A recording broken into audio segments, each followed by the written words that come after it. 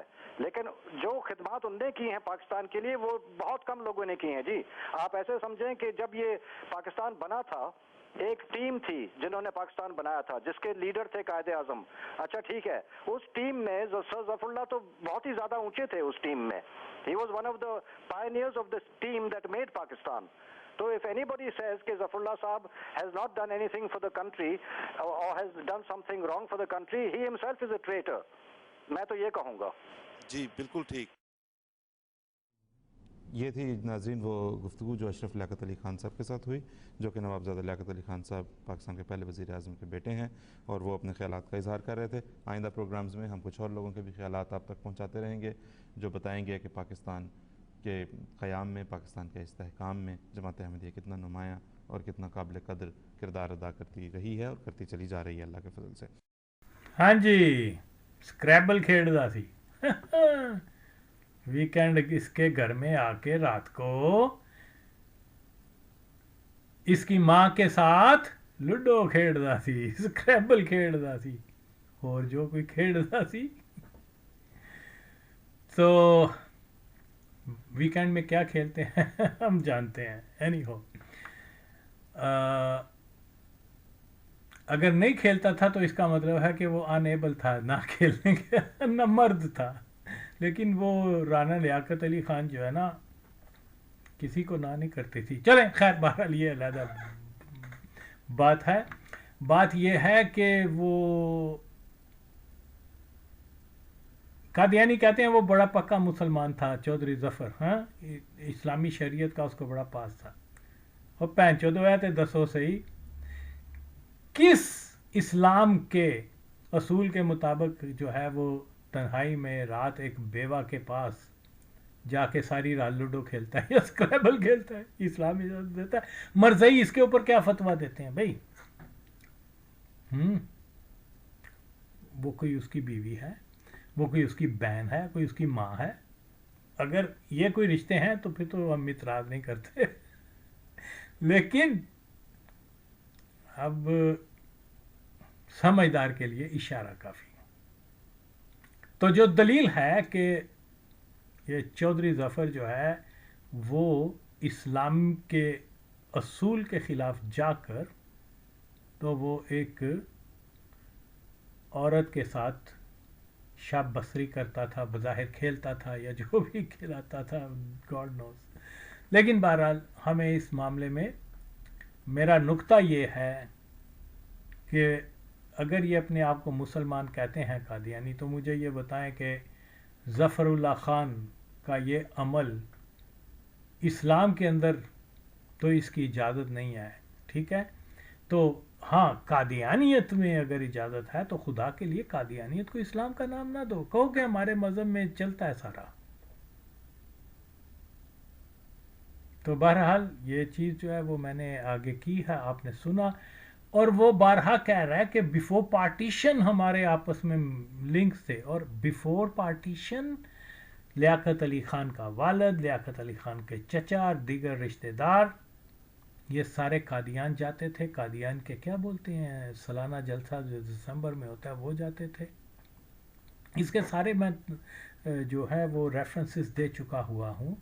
اور کیونکہ اب ان ریفرنسز کو ڈھونڈنا لگانا آئی ڈونٹ نو, وہ میرے پرانے میں جیسے میں بتا چکا ہوں کہ میرے کمپیوٹر میں بہت ساری چیزیں جو ہیں وہ کیا بولتے ہیں اس کو ضائع ہو چکی ہوئی ہیں. اینی ہو, اب اس کا بیٹا جو ہے وہ خود سارا بیان کر رہا ہے کہ وہ قادیانیوں کے ساتھ پارٹیشن سے پہلے بھی ان کے بہت زیادہ آپس میں لنکس سے ملنا جلنا, عزت و احترام. اگر لیاقت علی خان مرزئی نہ بھی ہوتا, اگرچہ تھا مرزئی, تو دین کا اصول یہ ہے کہ زندیق کی, کافر کی تعظیم میل جول کرنے والا بھی دائرہ اسلام سے خارج ہو جاتا ہے. قطعی کفر ہے تعظیم کرنا کسی زندیق قادیانی کی, یہ بھی کفر ہے.